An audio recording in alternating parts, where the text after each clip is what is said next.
No way. Soapstar. Yeah. Yeah. Who's doing construction in the background? I think that's the espresso machine over here. Dang it, Diane! Diane! Yeah, it's not construction. Espresso. That's a loud espresso. She said, "I'm constructing my ass a cup of coffee." That's right. Loud ass espresso machine. It is. Makes right. a good cup. So today, what the hell are we doing today? We're live, dude. Yeah, I took you live without you knowing, fuckers. I didn't know. There's Diane. Bye, Diane. Have a good There day. she goes. All right, dude, how's business been, Corey? Good, man. Yeah. Yeah, I was your thinking. space right there. Is that your office? So this is where this is. I had a spot over here pre-COVID, and then after COVID hit, like we bounced, and then my buddy also shares the space. Were you over even here. allowed to go in like a shared space after COVID? Or No. What was the deal there? I didn't think so. Yeah, No, the whole building was like, all right, unless you're like medical, you got to get out of here. But fortunately, my buddy who's in here as well has an Amazon business in medical, and he's like, all right, we're a medical That's funny. company. So and then I was like, all right, dude, let me just come back in there because I worked from home for about a year, and that was, dude, and with the kids having to stay at home, I had to convert the office back into a classroom, and and that made things a little bit more difficult. So we did the same thing. Yeah. So, but I was thinking about yesterday or last week or 2 weeks ago, like starting over, and I was like, what I'd been thinking about it the whole time, and I think what I would do is I would just pick up the phone, and I would just start calling. Yeah. Just start dialing. I would make sure that I had a really good list. It's one of I those was questions just that watching takes that a while at lunch. And process it. Yeah. what's that, Clutch? Sorry. No, dude, I I'm just said stopping it- this, dude. You shaved, bro. He did. Yeah. Dude, what's I up? just fucking noticed talking it. about that, Mike. Yeah, look. Who wants a mustache ride? Hey, $5. That's him starting over. He's just going me to get starting a shirt. over. This is me Yeah. Dude, starting that's over. brutal, bro. I'll Dude, get now my money today. that's crazy. Go ahead. I'm sorry for interrupting you. Yeah, that's funny. Yeah, run with it, Brad. I was just saying it takes a while to kind of process that stuff because first thing that comes to mind, you think about it for a second, it's like, well, there's probably better options than that. So like, what Corey said and what Brad was getting ready to jump onto, it's like, I thought about it a little bit longer, and it's going to be getting on the phone, Mhm. Yeah, it is. Yeah. Dude, it's hilarious because when Mike and I were initially talking about it, I was like, well, to give some room, if you need if you're trying to shoot for that $1 million evaluation, essentially you need what, 40 to 50K a month, right? So I'm watching it, while I'm fixing my lunch, I eat a salad, watching it. So it's the Cardone portion. So he walks in with three ideas. One's a throwaway. I don't know why he did it, but he had a reason for it. He's like Jamba Juice or something like that. And it's like, what? Or acai bowls. And the guy's like, this is fucking nuts. But that was the one to throw away. So it was that, real estate, of course. And then right in line with what all four of us have said, get on the phone. He's like, we need 10 clients that you can hook us up with, because he was talking to a local business guy, that you can hook us up with, and they're all going to pay us $5,000 a month for marketing consulting. We'll get them going. We'll get their call centers up. We'll do this, that, and they're all going to pay us each $5,000 a month, and we're going to have 10 of them. I was like, yeah, well, yeah, there's your $50,000 a month. I was like, boom, that's it. It sounds, I mean, it's a lot easier to say than actually do. Please give me your Black Hat SEO course. We can give you a link. I can't even remember. What is something .digital, right? Oh, NFGP.digital. Yeah, go grab it. All right, here we go. But yeah, I thought it was funny. I mean, when you break it down like that, and even if you don't think you can close $5,000 a month clients, I mean, you need, double that at 2,500 to get it up there. So Yeah, and it just depends on what your offerings are. Like, you're not going to sell somebody a $5,000 a month like social media package. you're not going to do that typically with SEO too, especially if you're typically going from a with local perspective. Yeah, even with SEO, that's correct. So, in that sense, like, I think, and a big part of it, and here's where I went wrong when I first got started, and maybe didn't go wrong. I learned a lot on the road, but the day after I got fired from everyone's going to go wrong somewhere. You know, yeah, just I learning was from it and I moving was on. knocking on doors, and I think this is maybe the intro to the path that we're going to talk about today. But I was knocking on doors, and I was listening to business owners or trying to get in touch with them, trying to sell them on packages, website, social media, just locking in their brand. Well, you And, shouldn't lead with "Would you like to see my package?" That's a bad move. Would you like to see especially with a mustache like that? Would you like to see a smaller package? Yeah, I've got a smaller one in the trunk if you want. That's why he brings me in. He's like, yeah, we got a smaller one over here. It's like, But yeah, So Yeah, if we're leading into the path, what do you think we're leading into, Corey, when you said that? well, I think that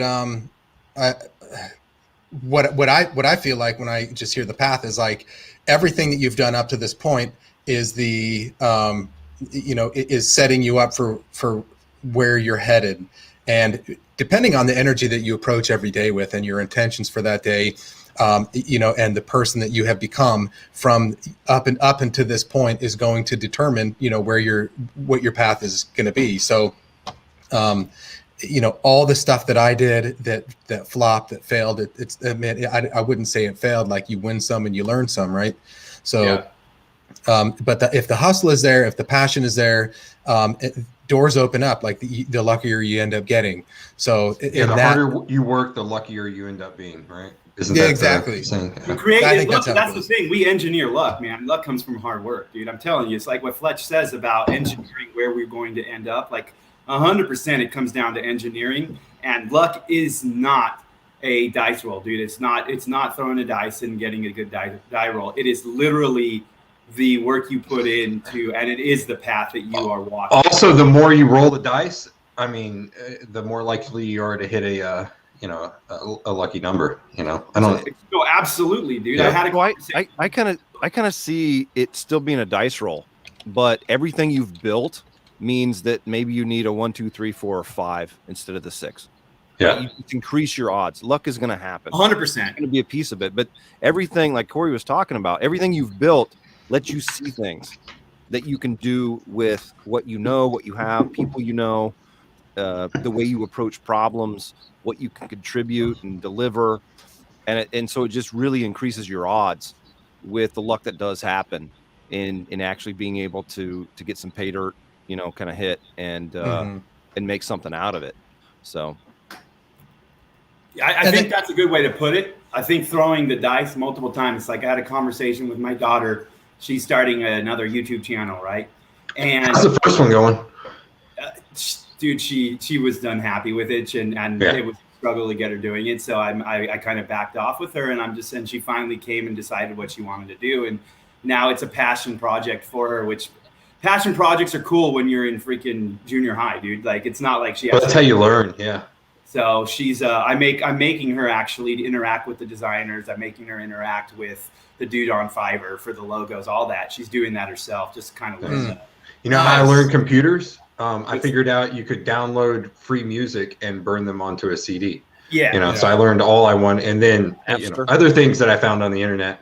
I learned computers pretty quickly.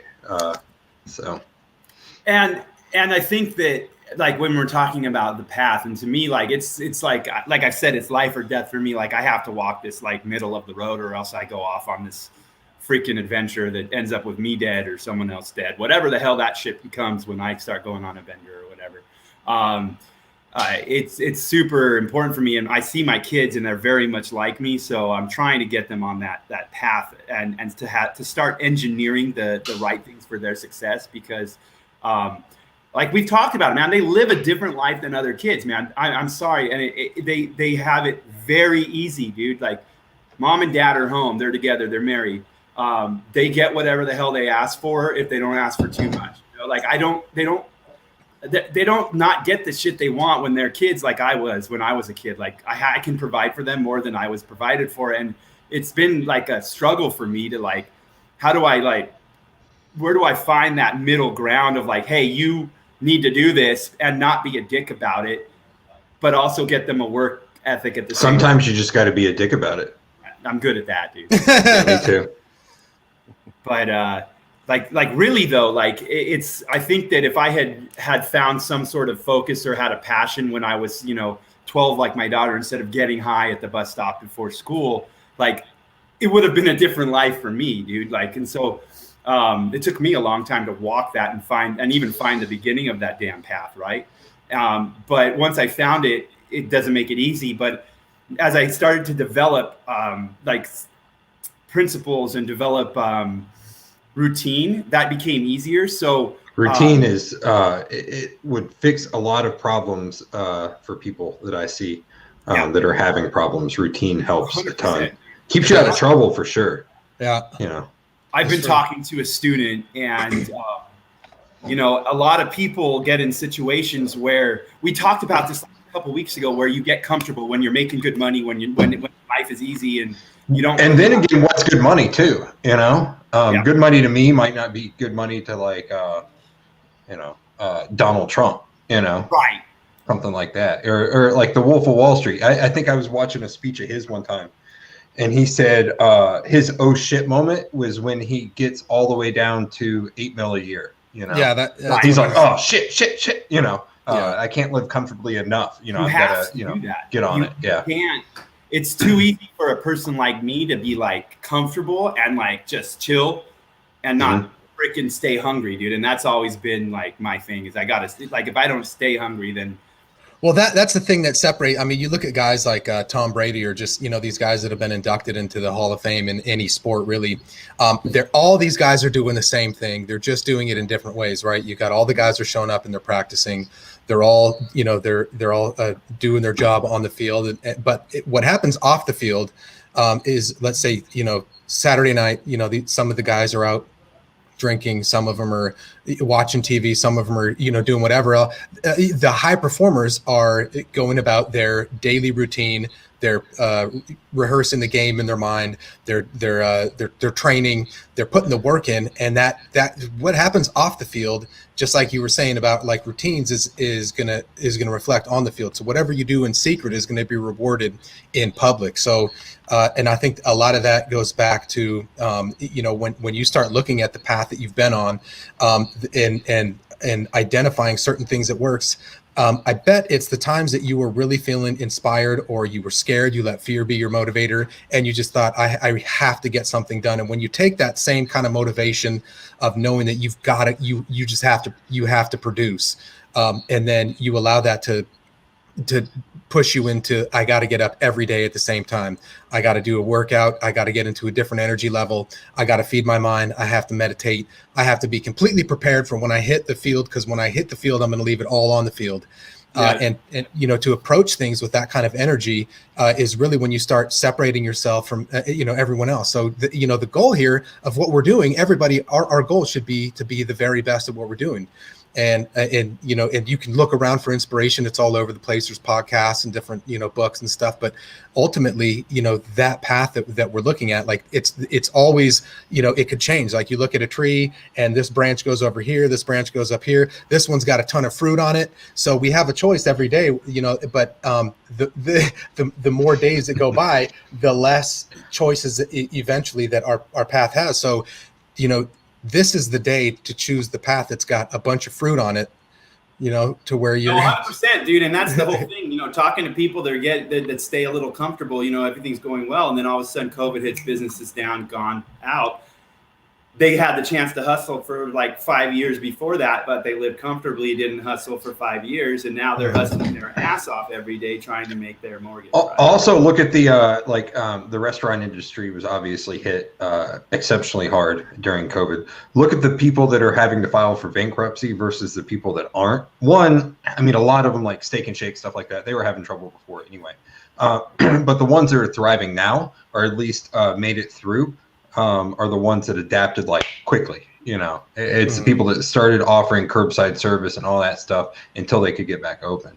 So the ability to adapt and move forward, like Corey said, you've got different like paths that are going, and it's not always your choice. It comes back to the luck thing, but how you handle the luck that you're given, bad or good, is gonna determine where you end up in the end, in my opinion.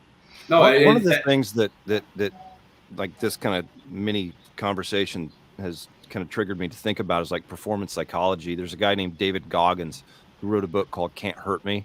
It's a fantastic book. Yeah. Oh my gosh. I was listening to Goggins earlier today. And, yeah, he's out there. You guys can go search him. I highly recommend. Can't Hurt Me, son. Yeah, the audio book, the Audible version of the book that he wrote. The print version's great as well. Yeah, I read the print version. It kind of helps you start to appreciate. There's kind of like a mindset in I'm going to live uncomfortably. I'm going to like truly have this relationship with myself where I'm going to continue to push that and see how much in here there is, right? And there's like a concept he brings up, like 40% rule or something like that. Yeah, it's 40%. Yeah. Is that it? Yeah. So, it just, mini explanation. He believes that most of the time our mind will give us feedback to say, that's all I got. I'm tapped out. And it's usually somewhere like in the neighborhood of 40% of what you actually have to give. And the issue then becomes when that is all that you ever delve into, the amount of something you can bring to the table is always going to be, 40% less than it actually could be. And 60% less, right? Yeah, 60%. Well, I said 40% less, but 60% less. And what that really speaks to then is, kind of bridging like this path. Like the path is not necessarily what you're executing, but how you're executing it. And how much you're bringing to it, because there's people out there who are making $1 billion a year with dry cleaners or with, coin-op laundries or whatever it might be, but they're functioning at a high level. Like they're actually doing it very, very well. And there's a huge discrepancy in thinking I've got to learn this new thing or have this new technique, when really maybe what you need to do is just execute on what you know at a much higher level than you have before.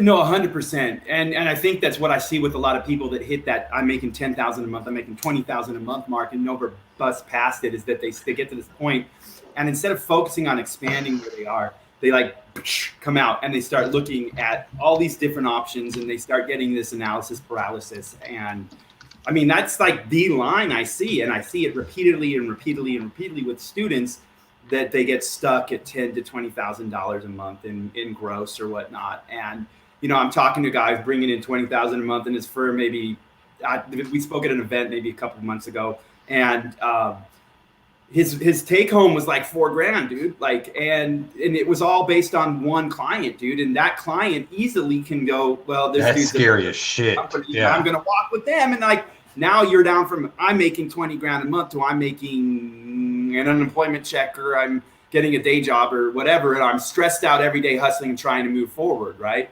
And that's not a good place to be in. It never feels good. And I think that as you start to kind of move forward in the journey, that people can protect themselves from that by putting in things like time management. And time management was one of the things that I was thinking about talking about today, because there's multiple ways to look at time management. And it's like, okay, everyone thinks of like, how am I spending my time every day? But sometimes people, like what you just said, are not giving enough time spent on the things that they should, and giving it more time would. How do you determine, Mike, the things that you should do?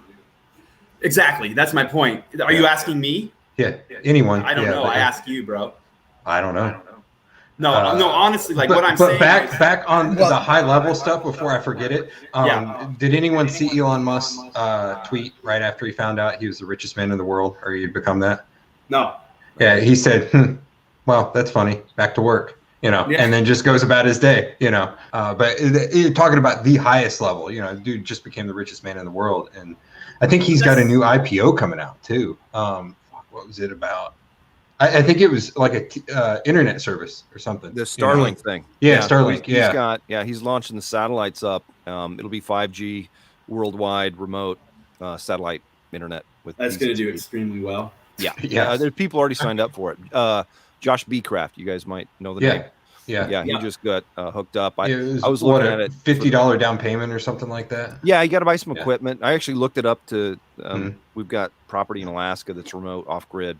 Nice. And it'd be like about $500 to get into for hardware. It's not in the area yet. Is it off grid? Your stuff in Alaska? Yeah. Honestly, that's money for me out here, dude. Like, Yeah, it is. Yeah. dude, You're that's- pretty much fucking off grid. You might as well be in Alaska. Yeah, no doubt. The moose moved. Yeah, I know. That sucks. Reoriented the horns, the antlers. Yeah, no doubt. You got to poke Dude, him. Finger up him and then twist the No, I think when it comes to like determining what you're going to do, for the day, I write it out on Sunday. So I have a general's tent meeting with myself where I'm just like, okay, this is Monday through Friday. This is the week for me. These are the tasks that I'm going to accomplish to move the needle in business every single day. Here's what I'm going to do for on my body. Like, so, okay, like one day I'm hitting the gym, then I'm doing a bike ride, then gym again, then I'm taking a jog, and then it's another like a bike ride or whatever. So I write all that stuff out. I write out what I'm going to have for breakfast. I write out what I'm gonna do to move the needle, and that way, it just like as we learned from the Stoics that we've been studying, is that you're in control of only your mind and your thoughts. So the external things that come at you, you have a choice to say, oh crap, the government has just been weaponized against me, the people, or I could just say, well, it's back to work. Like Elon Musk said, like, you don't let these externals determine what you're going to do every single day. Like you show up and you already have a plan. Like I have it written down, like right here, every single day. Like I open this thing, I look at it, I check everything off, and then I'm not ready to go home. That's a dopamine drip when you get that stuff checked off. I watched a Simon Sinek video talking about that. He suggested, and I do it now, actually go back and if you've already accomplished something or done something that you didn't have a chance to write down, write it down and check it the fuck off. Yep. I do that. I do that all the time. I'm like, okay, that was something that I didn't write down. That's a really good hack. Yeah. But it does. And even, if you're in a funk, you're feeling bad, like go do something simple like, oh shoot, the screen door is off the rails. I'm just going to go out and I'm going to fix that real quick. All of a sudden you've accomplished something. You feel gotta good. win. Yeah. It's crazy. And yeah, it is, which is it was you that mentioned the alarm. Like if you fail to wake up with the alarm, then you've already started your day on a failure and shit. Right. Exactly. Goggins is big on that too. Yeah. If you and eventually you wake up like 5 minutes before your alarm goes off every day because you've trained your body. But yeah, if you hit that snooze button, the very first goal that you've set for your day, which is just getting up on time, and you failed, you've already pre-programmed your mind for the rest of the day. You might not think that it affects you, but it does. The rest of your day is screwed. You're not going to be as productive. You're going to have the same mentality, like it's optional. And if things are optional for you, starting with getting up on time, then if things are optional for me, I ain't doing them. No, that's my point. When I didn't work out in the morning, like my whole day was fucked. Like no doubt, my whole day. That gets you rolling. I didn't work out in the morning. It screws my day up. It screws my night up. Yeah. That's that. I can't sleep if I don't work out at all. Typically now, and that's a big win for me because like when I was getting freaking high and drunk all the time, like I'd just get up instead of working out, I'd get high and drunk, right? That's how you would go to sleep too, right? No, that's why I'm saying it replaces that for me, and it's extremely important. But so for me, it is a dopamine hit when I get up, work out, and I've done that, and now I can go. You've got dopamine and serotonin going at the same time. So for me, the serotonin balances out the dopamine, and it allows me to focus and allows me to have a solid day. If I don't do that, then I'm high dopamine, and that means freaking ADD kicks in, and I'm all over the place, And I think that until people figure out their chemistry, because I especially in this industry, dude, like there's a lot of interesting brain chemistry. It's hard because you don't have to do anything. I don't have to do shit. My dad's like one day when they were in, and I kind of took the day off because they were in. He's like, you got a lot to do today? I was like, dude, I never have anything I have to fucking do. I do it because I make myself do it, but it's exactly. I'm choosing to spend time with the family at that point. But it's always a choice. There's always a choice. There's a guy called Trevor Moawat. I don't know pronouncing his name. Moawat, who wrote a book. He's a performance psychologist again. The book was written with Russell Wilson, who was the quarterback for the Seattle Seahawks. Yeah. And NC State just down the road. Yeah, NC State, and then up to Wisconsin. Yeah. So incredibly high performer who does not only great stuff on the field, has a lot of businesses and does a lot of things. And one of his entire chapters in the book that I just have been working through is called The Illusion of Choice. And it kind of speaks to the path, right? It's like yeah, we have all these choices, but you really don't. You don't have a choice if you want to succeed and make sure that you put yourself in the best position you can to get where you want to go and make sure things are taken care of properly. You don't have a choice, right? It's that illusion like, oh yeah, we can just screw off today. We can wake up and knock off a 12 pack of beer before 10 a.m. and it'll be fine, right? I've done that, right? So I have too. I know how that feels, right? It's like, well, I'll get to it tomorrow, right? It's one day. What's one day going to be? Well, one day turns into two. Turns into 3 years, bro. And it turns into years. And it's one of those things that you actually don't have a choice when you can see it clearly.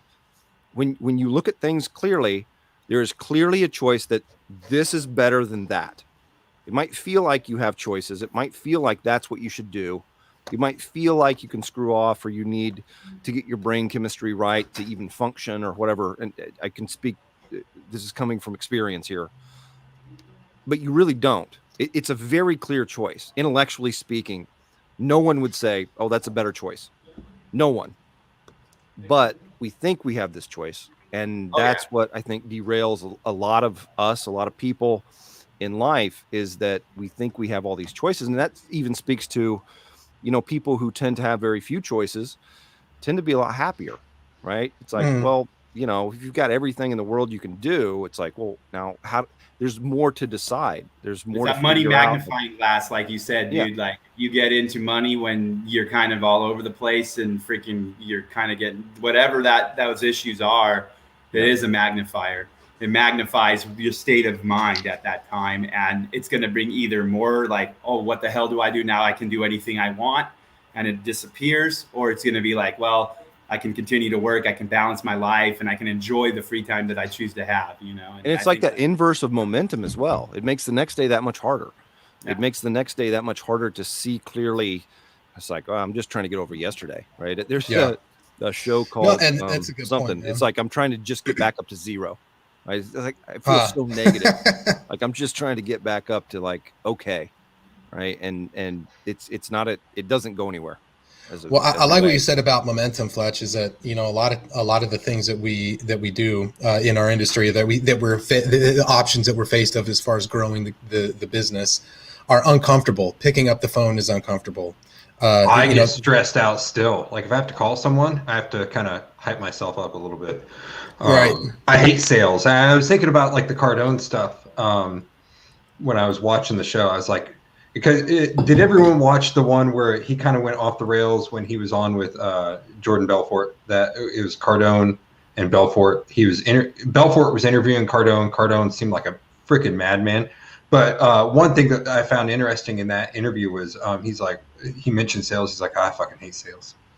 Cardone? What do you mean you hate sales? Yeah, that's your whole career. He's like, I don't like it. I'm good at it, but I don't like it. It's that sadistic thing. It's like, I know I need to. Yeah, and it's like that's what? I don't like sales. That's why I prefer kind of PPL. Because I don't have to talk to clients. I don't have to do all this shit. I still have to like make connections and stuff and build a network.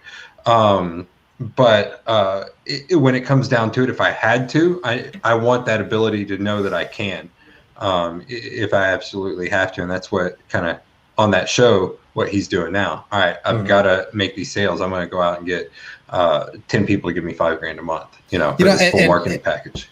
And part of that is having a good list, right? I mean, you can't pick up the phone and just dial rent, just go through the phone book and, go from A to Z. Like, how do you build your list, Corey? Just curious. So I had the first one was built with I used SpyFu to check for advertisers in a particular industry. It came back, it was trash. The whole list was garbage. So then what I had some VAs go through and actually install the plugin on Chrome where you can change your IP address to like any city anywhere.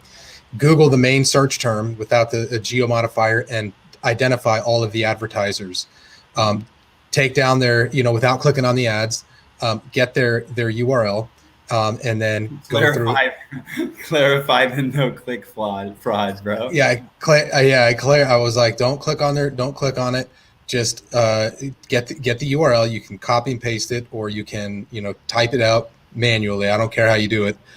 And then I need a phone number, the one that shows up on the freaking website, not on the landing page that they're sending paid traffic to, because then you call that line and they'll pick up and it'll be like generated by Google Ads or whatever. Yeah. And I call and I'm like trying to sell them something. They're like, wait, you clicked on my ad to get my phone number to sell me something? Like that sucks. And I've had that happen before. But so I had. It's like when you start popping in maps at all, you know, you get all these solicitations. Right. Exactly. Yeah. You know. Exactly. So that's how I generate my list, is that you know, if I'm gonna go sell somebody, you know, a solid PPC package, most of the companies out there that are doing it completely suck at it, and so this is when you're targeting to sell them PPC management and stuff. Then exactly, yeah. People already running PPC, you're going to go after those people. They're already sold, right? Yeah. They're already sold on the concept of it. They're already spending money. I go to the top 100 biggest cities in the U.S., so their budgets are, you know, a couple grand minimum. And in your experience, do you typically find people that are trying to run it themselves? Do you find people with an agency that kind of they outsourced it? It's all themselves. It's the girl at the front desk. It's the business owner. The girl at the front desk with an Instagram account, and her boss thinks that she can do everything digital. Exactly. Yeah. That's what happens all the time. Dude. It does. Yeah, Yeah. it does. Yeah. It's like people ask me all the time, like even like around, you know, like at the gym or whatever.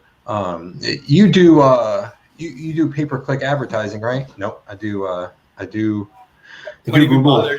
Yeah.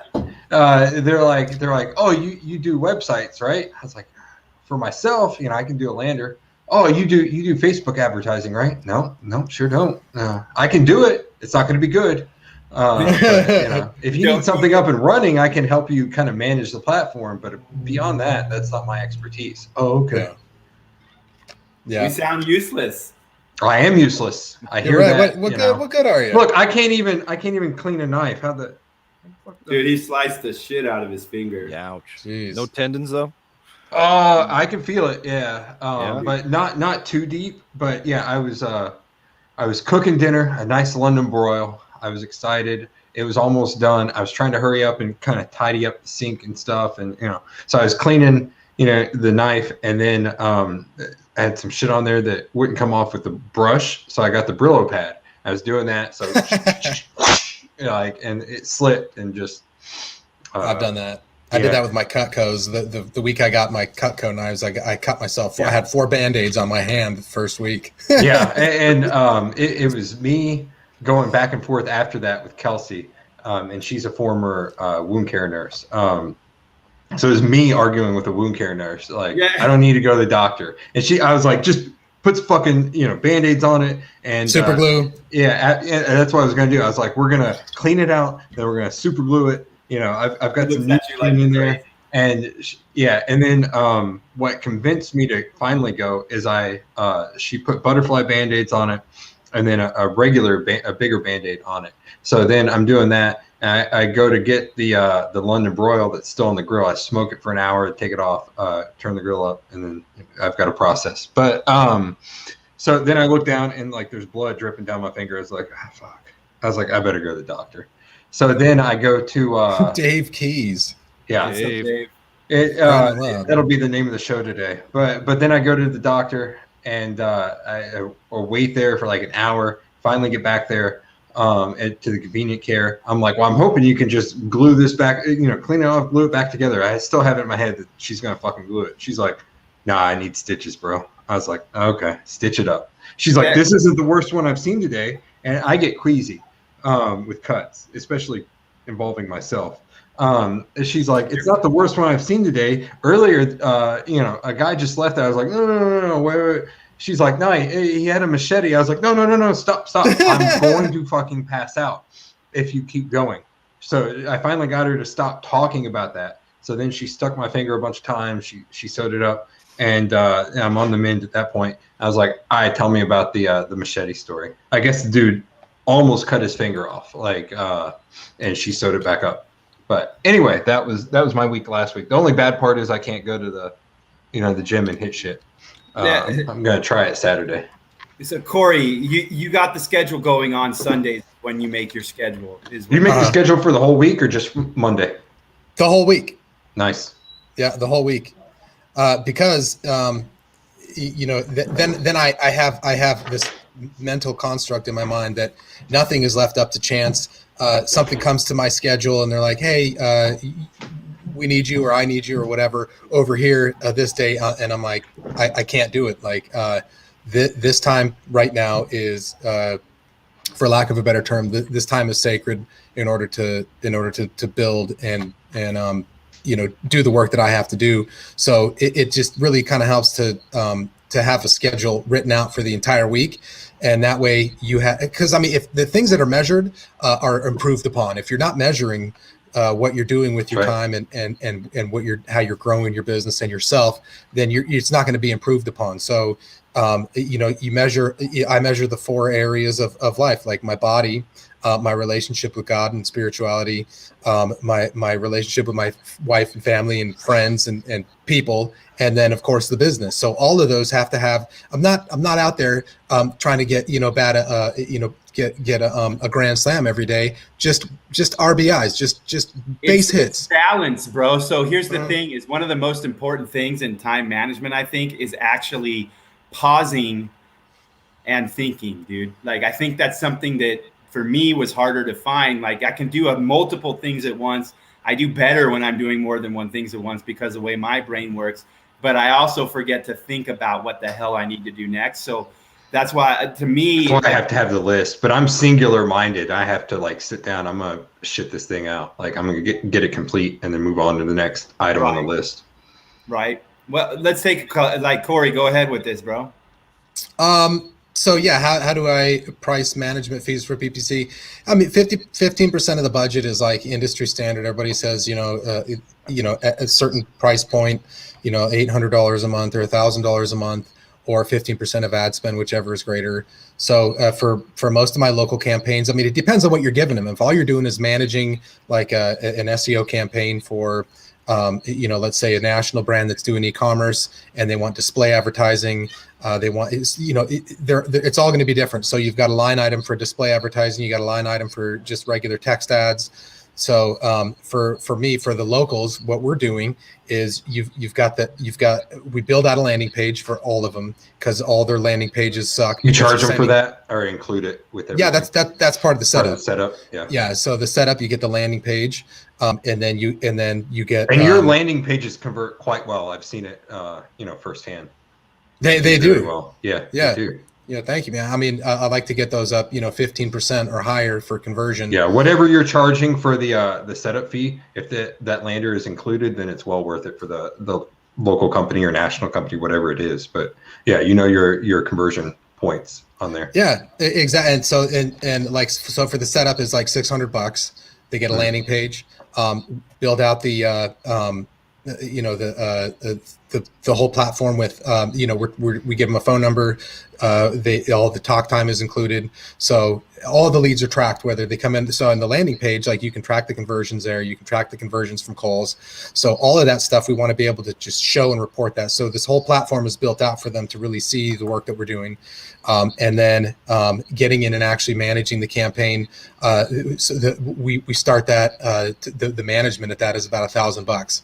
So if it's a smaller company, if it's a smaller city, and they've got like just a doesn't need much babysitting, then $500. But I was going to ask you how you handle that, because what's 15 to get to 500? How much ad spend would they have to be spending if you're going 15%? Do you have so 500 a month management fee is your minimum then? Mm-hmm. Even if they're spending so if they spent $1,000 a month on ads then that would essentially be a 500 or a 50% management fee at that point. It would be, but the way that I approach it is, my fees once we take over your advertising account are basically free, because right now, let's say you're spending $2,000 in ads. For the same $2,000, you're going to get more leads. Yeah. Part of that's going to be my fee, but if we can bump the number of leads that they're getting up over, higher than 50%, which most of them are, between 60 and 80% more leads for the same budget. Then they'll continue spending that.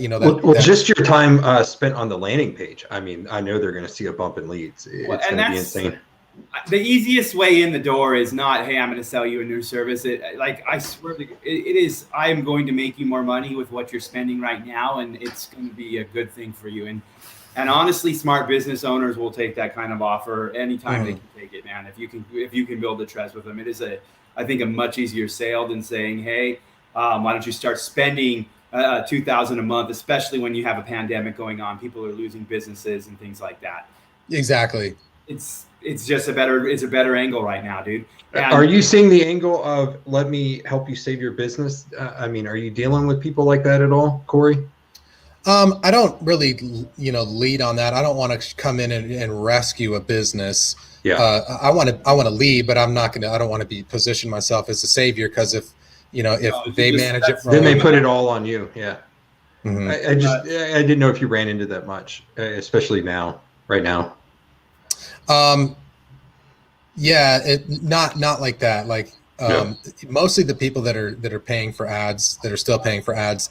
I'm not targeting industries that are, where people are taking money that they wouldn't normally spend. Well, if you're doing national level e-commerce stuff, then I mean, those people shouldn't theoretically be hurting unless their supply chain was hurt, I would think. Yeah, it depends. I think I've seen some, but for the most part. Yeah, supply chain's the biggest thing right now, I feel like, is the biggest issue.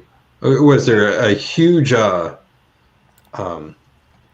was it's like chips, like computer chips or something, is like, can't get them right now. Like that's what's fucking with, like up to like companies like GM and stuff like that. They can't get the supplies they need at this point.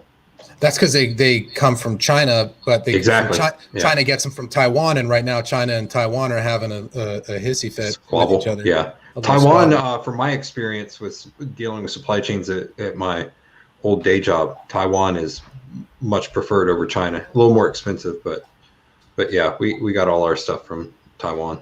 I'm going to take you guys into SEO for a second. We mentioned this on the show on Tuesday with Craig, but Fletch, did you see that John Mueller mentioned removing blog comments from your page might hurt your rankings? Corey, did you see that? I didn't see that, but I would never, seek to. I've always thought blog comments could help. To remove content on your page, but what's really interesting is it was a big shock to a lot of people, and it's like, I kind of thought it was really funny that people in the industry don't realize that content on a page being taken off is going to like derank your. That's people just putting curated content on your, relevant or typically relevant, even if they're spamming. Well, my spam sites, I've always gone through and seeded comments, man. Like I literally, when I'm auto-generating a website, I am seeding content into the comments because it looks good for freaking social proof, but it also allows you to stuff in a whole bunch of other content.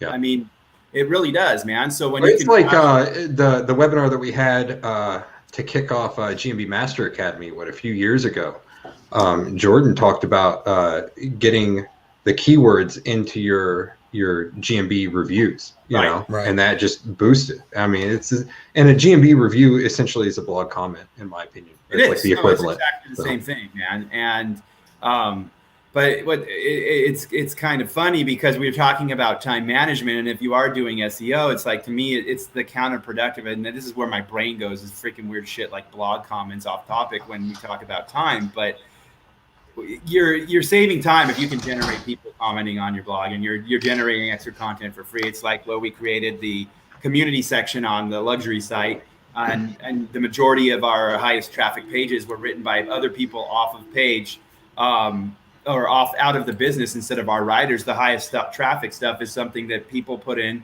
as a community user. So like, UGC is huge. Like what Alex said, UGC is a giant thing. And I was wondering, is anyone using it in marketing right now? Like in your campaigns with anything you're doing, are you using user generated content to like fuel any of your campaigns, guys?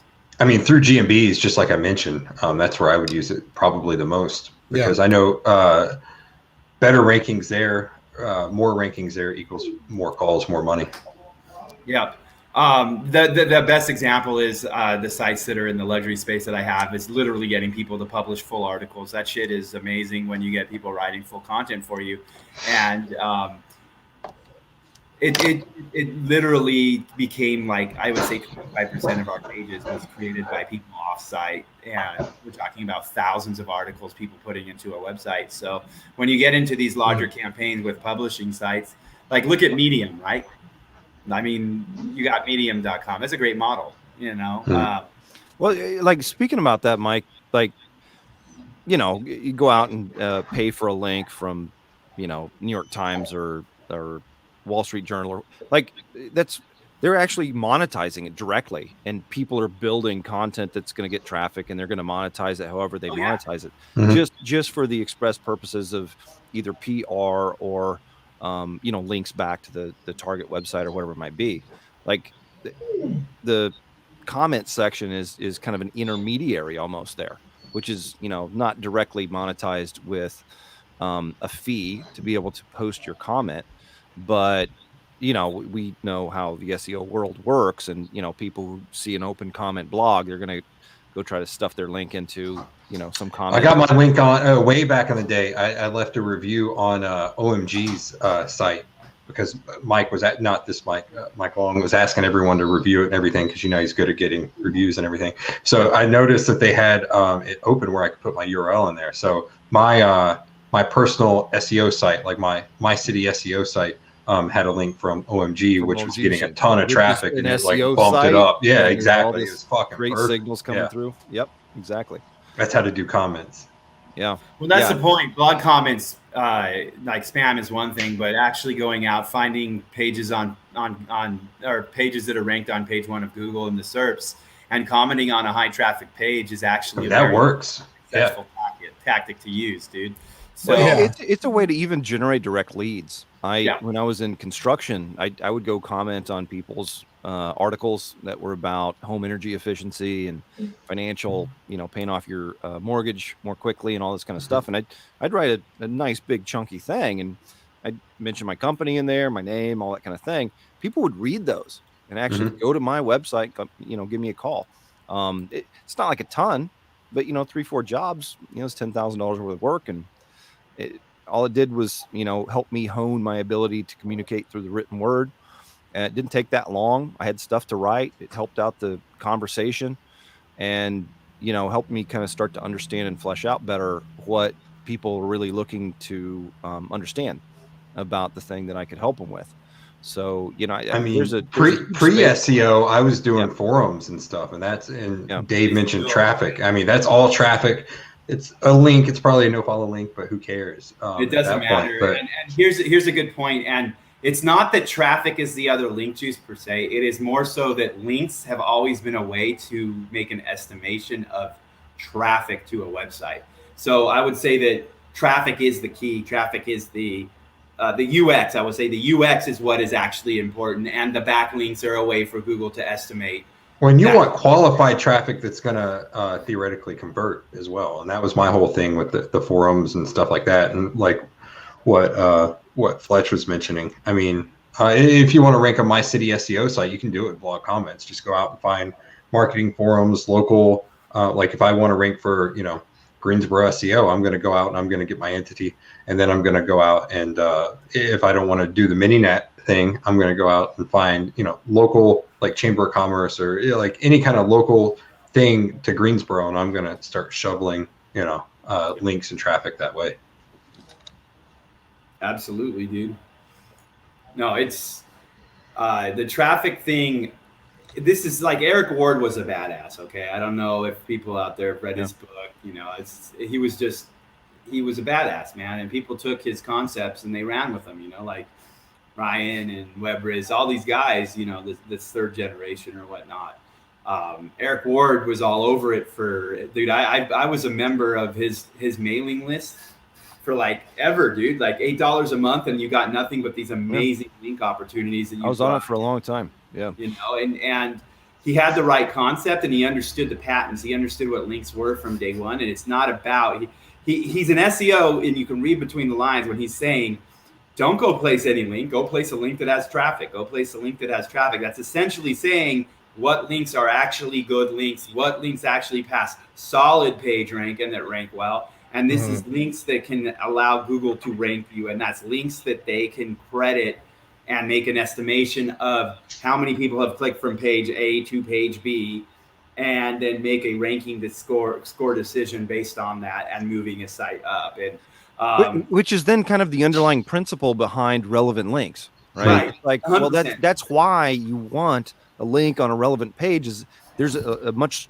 higher likelihood that page is actually going to get traffic.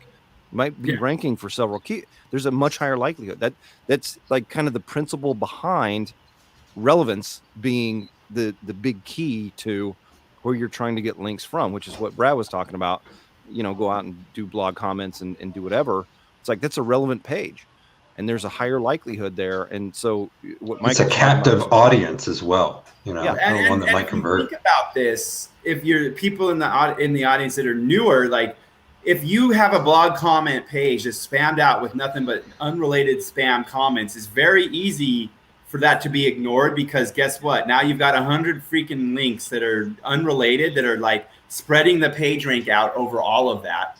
And is that going to move you, or is the page that accepts comments and approves comments that is topical to that page topic, when they've let 5 to 10 comments come through that are well thought out, or is that the one that you want? Like it's just common sense when you look at like why spam does what spam does and why quality does what quality does. Now, there are ways to get quality with spam, and I'm not saying there isn't, but it's very painfully obvious how Google can ignore these links and then use these links to rank you. And it's like one of those simple concepts that I think people miss a lot for some reason. And it comes down to day one, it's all about user experience. And a backlink is a piece of user experience that they can monitor and make estimations on and make rank score off of. So it's interesting. There's an argument for the fact that, content is 99% of it and all of that. And I do agree with this, but without that edge, without that backlink, that content is not even discoverable. Right. So, well, it serves as a validation instead of like hammering a website with a million links. You want a validation from a site that at least the domain has plenty of traffic to it. Hopefully the page that you're getting a link on has the traffic, but that's what, we use links for, is just for that validation that, this content, it has stamp of approval from a site that's getting traffic, and a lot of times that's all Google needs. Like I've done one link to many sites that have brought them into the top 100 for tons of keywords. So, even we ranked like for Stun Gun with one link. Did you? That was crazy, bro. And here's the thing: like, there's been a series of updates for the last at least 10 years that have been focused on user experience, and people are still missing that boat that this is user experience. We had Google Panda in 2011, right? And that was literally avoid thin content, measure like the quality over quantity of shit, and then like stuff with content length and avoiding duplicate content. That is user experience, everything I just mentioned, Hummingbird came out like I think around like 2012, 2013, something like that. Yeah, 13, 14, somewhere in there. Yeah, it came back in, and it was about creating and optimizing like content that is like useful for people, right? And so it just keeps doing this. They brought in Eat after that, and they brought in like mobile updates like that we're focusing on like the experience of a mobile, like Mobilegeddon when that all came out. Like what you'll see, it like all of it has always focused on user experience, like 100% focused on user experience. And, Cam has been like one of the guys I've always seen that has got that and has seen it, that from day one, it has been about user experience, but it really gets missed in the industry, like a lot, dude. Like it's about user experience. Even the backlinks you're building are about user experience. And I use questionable methods to build backlinks, and I will build spam backlinks. But I'm also keeping in Hernan says, that's hilarious, dude. Jordan's not listening to this. That's funny, dude. Not Jordan Pierce, different Jordan. But stop bothering me, Hernan. Go away. Hey, Mike. Maybe I'd like to hear your thoughts on this, right? Because you're talking about user experience, and we also look at what page one of the SERP looks like we get the position 0, we get the instant answers. Like, this is giving us like extreme clues from my perspective on what Google wants to see on your page, because if they're doing that on their pages, 100%. they have to value it in some way and evaluate it as well. Well, they know that here's the way you look at this, right? This is how I think you look at it. They are a business for profit. They're going to do anything on that SERP result to create profit for themselves, to keep people on their website. If this is how they're structuring their content. Well, that's how they sell ads, right? Yes. How they're delivering their information to people. Dude, they're spending a lot more money on A/B testing and testing layouts and UX than I am. Just from the fact of like, whoa, that format freaking works because Google is freaking using that format. Deliver the content super quick. Give them the answers. Like, we know how I skim, dude. I don't read articles. Who reads out full? Unless I really sit down to go read an article. You're looking for like FAQs, or you Control F, I can't read and all that. so, yeah. You know, make it easy. Yeah. So use that mentality of like Control F, and if I'm coming to a page about it's like 100 ways to build links, and I want to find information on the moving man method or some shit like that. I'm going to go to the page. I'm going to hit Control F, type in moving man, and I'm going to find that piece, and I'm going with that information. So mark it like that, dude. Passages came out. They're little pieces of content. This is what they're ranking shit for. People search with Control F to find content on their on the pages they visit.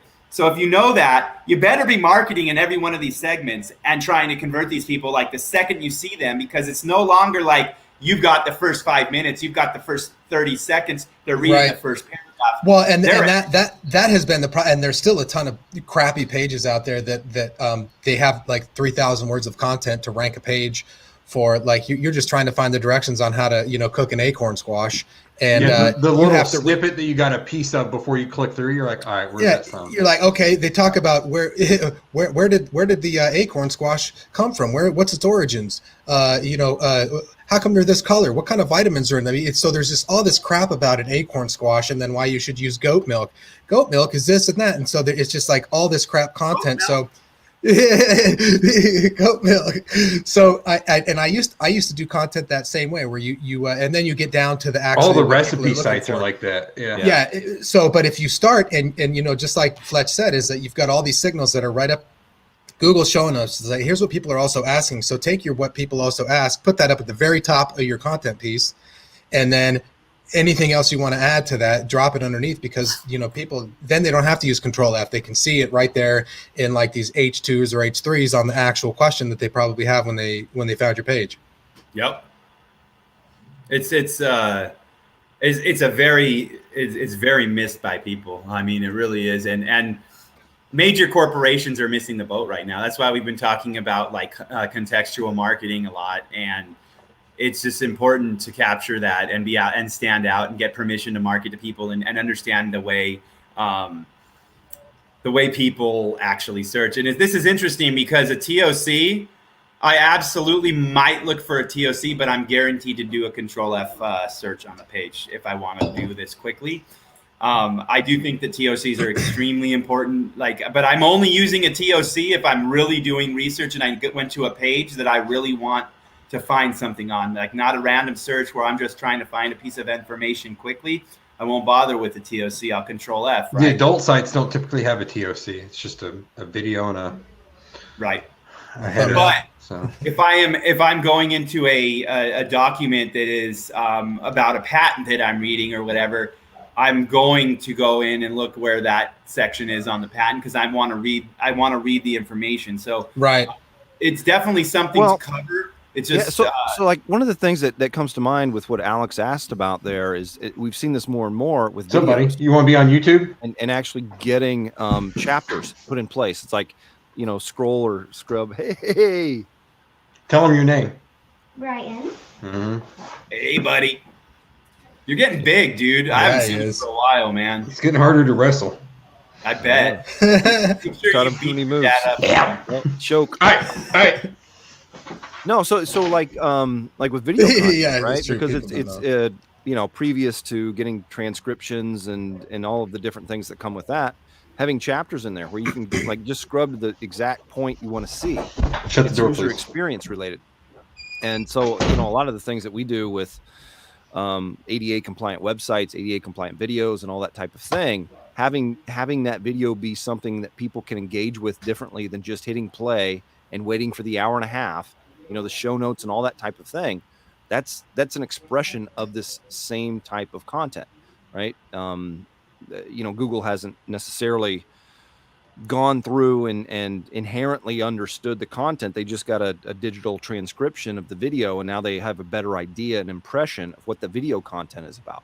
So this is Right. even, you know, extending into video and audio content, because, you know, it's about user experience. If I want to know, you know, what this person did when they were, you know, what their origin story was, or what they what their first big win was, or whatever it might be, that can be a chapter. I can just scrub to that becomes a headline, an H2 or whatever, and you can just go right to that spot in that piece of content and find what you're looking for.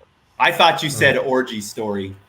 Well, there are some of those on the sites Brad was talking about earlier, probably. That's I'm sure. true. But what Cam That's said a different show. about the Control F, and that's a good point. The demographic, It's Command F if you're using the Mac. Yeah. We don't. but no one wants to use a Mac because we're I not. went in to buy a Mac one time. They said it's out of your price range, bro. So I just left. Never going back to that Best Buy. However, what I will say is that you do need to know your demographic, but those little segments, like I want everyone to take the point that those Control F segments, but people are looking for, even with Google going after passages, like you need to start thinking about snippets of content and making sure that the snippets of content have marketing and they do what you want them to do, because people are not spending the full time with your page. You need to get through the noise first and be like contextual to a person's search right then. And you also need to deliver that quickly. I guess that's it for today, because we're like literally out of time. But Hey, Mike, just Yeah. one quick thing on that. I kind of look at it as writing your page title and your meta description a whole bunch of times on the same page. yes, for those dude, kinds of things, absolutely. right? That's exactly kind of like not from not necessarily an optimization standpoint, but yes, Yeah. you want them to be. You're like writing that clickbait repeatedly. You want to make them take action in every little segment and every little. Let's see. Yes, this is a freaking amazing point that Cam made right here. It's a nice picture, Cam. I didn't know he could look so professional. I know he looks very pretty. Photoshop. I've never looked that professional anywhere Yeah. close. Fletch does now, dude. But I keep picturing Yeah. you on roller skates with hot pants, bro. You know what song I listened to last night, Mike? Roller Skates. Did you really? Yeah. That's a good Yeah, song. It came up in a conversation I was having with myself in my head. From I listened to it. Nikki Avalon. Yeah, Smoothie, but yeah. Oh, Smoothie, yeah, roller skates. Very by- make me silly. plus a speedo, plus Yeah. a speedo. My next picture will be in a hospital with my leg broken, I'm sure. Yeah, right. All right, guys, thank you for coming. I appreciate it, and we'll see you all next week. Later, everyone. Thank you, guys.